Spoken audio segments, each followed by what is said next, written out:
तीसरे पॉइंट की बात करें तो ये सबसे खतरनाक है, इसमें आपका घर भी कमजोर होता है। इसका सरिया दिख रहा है, इसकी गिट्टी दिख रही है, मतलब कॉलम का कोई गुण इसमें दिख ही नहीं रहा है। घर बनाते समय 5 ऐसी गलतियां जो कि कंजूसी के कारण होती हैं और बाद में आपको खुद पछतावा होता है कि भाई साहब कि इससे अच्छा पहले ही 100-200 रुपए खर्च कर दिए होते तो आज 20 से 25 हजार रुपए खर्च ना करना पड़ता। और इसके साथ साथ लोग आपको ज्ञान भी देंगे कि क्या भाई 10-20 रुपए बचाने के चक्कर में इतना बड़ा नुकसान कर लिए। तो चलिए देखते हैं कि ये गलतियां कौन सी हैं और इसको समय रहते यदि आपने नहीं सुधारा तो इसका दुष्परिणाम आपको घर बनाने के बाद बहुत ही पैसा खर्च करके भुगतना पड़ेगा। तो पॉइंट नंबर 1 की बात करें तो आप 5 रुपए बचाने के चक्कर में अपने पूरे कॉलम का सत्यानाश कर देते हो। यहां पर देख रहे हो केवल 5 रुपए का मार्केट में कुछ इस तरीके से कवर ब्लॉक आता है। यदि इस कवर ब्लॉक को यहां पर लगवा दिया जाता ना तो ये जो सरिया मुंह फाड़ के बाहर दिख रही है ना, ये नहीं दिखती। लेकिन 5 रुपए बचाने के चक्कर में पूरा का पूरा कॉलम बर्बाद करके रख दिया। अब बताइए इस कॉलम में कौन सी ताकत होगी? सरिया दिख रहा है, इसके साथ साथ गिट्टी दिख रही है। तो मेरे भाइयों, घर बनाते समय ऐसी गलती मत करो। कॉलम में कुछ इस तरीके का एक कवर ब्लॉक लगा दोगे ना तो सरिया चाह कर भी बाहर नहीं देख पाएगा। और इसको आप अपने मिस्त्री से कहकर घर पर भी बनवा सकते हो। कोई जरूरी नहीं है कि मार्केट से आप 5 रुपए का एक पीस ही लाओ।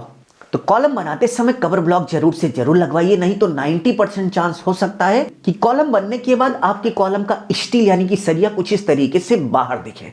दूसरे पॉइंट की बात करें तो वाइब्रेटर का उपयोग ना करना। आप देख सकते हैं कि यहां पर कॉलम बनाते समय वाइब्रेटर का उपयोग नहीं किया गया, जिसका दुष्परिणाम यह हुआ कि कॉलम में जो कंक्रीट है वो अच्छे से कंपैक्ट नहीं हुई, बैठी नहीं।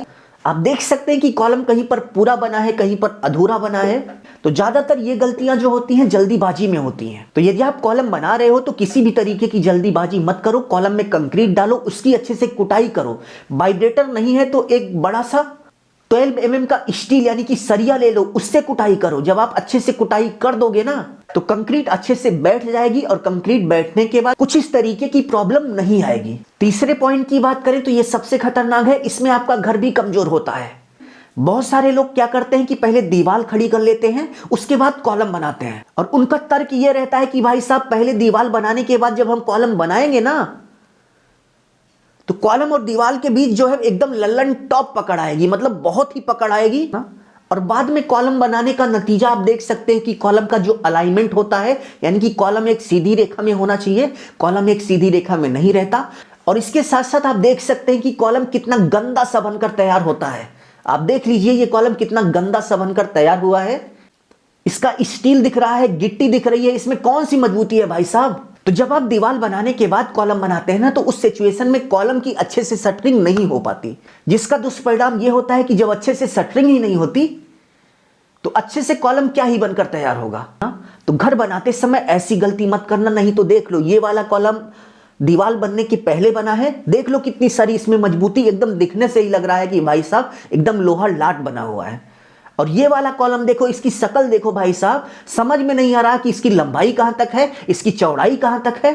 इसका सरिया दिख रहा है, इसकी गिट्टी दिख रही है, मतलब कॉलम का कोई गुण इसमें दिख ही नहीं रहा है। तो अगली बार जब भी घर बनाना पहले कॉलम बना लेना, उसके बाद दीवार बनाना, ठीक है। चौथे पॉइंट की बात करें तो एकदम नॉर्मल सा काम है, इसको करने में आपका 10 मिनट भी नहीं लगेगा, लेकिन 10 मिनट बचाने के चक्कर में पूरे के पूरे घर का सत्यानाश कर देते हैं। आप देख सकते हैं कि कॉलम और वॉल के बीच में कुछ इस तरीके से क्रैकिंग आ जाती है। तो ये क्रैकिंग ना आए इसके लिए आपको क्या करना चाहिए, आप देख सकते हैं कि कॉलम और वॉल को जोड़ने से पहले कॉलम की सरफेस को आपको थोड़ा सा रफ कर देना है, खुरदुरा कर देना है। कुछ इस तरीके से आप देख सकते हैं कि कॉलम को थोड़ा थोड़ा तोड़कर, जैसा कि यहां पर तोड़ा जा रहा है, इसी तरीके से जब आप कॉलम को थोड़ा थोड़ा तोड़ेंगे, कॉलम पर थोड़ी सी टिकाई कर देंगे तो कॉलम आपका खुरदुरा हो जाएगा। और खुरदुरी सरफेस पर जब कॉलम और दीवार टच करेंगे तो कुछ इस तरीके से क्रैकिंग नहीं आएगी। तो अभी के लिए बस इतना ही। अपना ख्याल रखिए और अपने मम्मी पापा का अपने से भी ज्यादा ख्याल रखिए। इसी भाव के साथ आप सभी से विदा लेते हैं। धन्यवाद।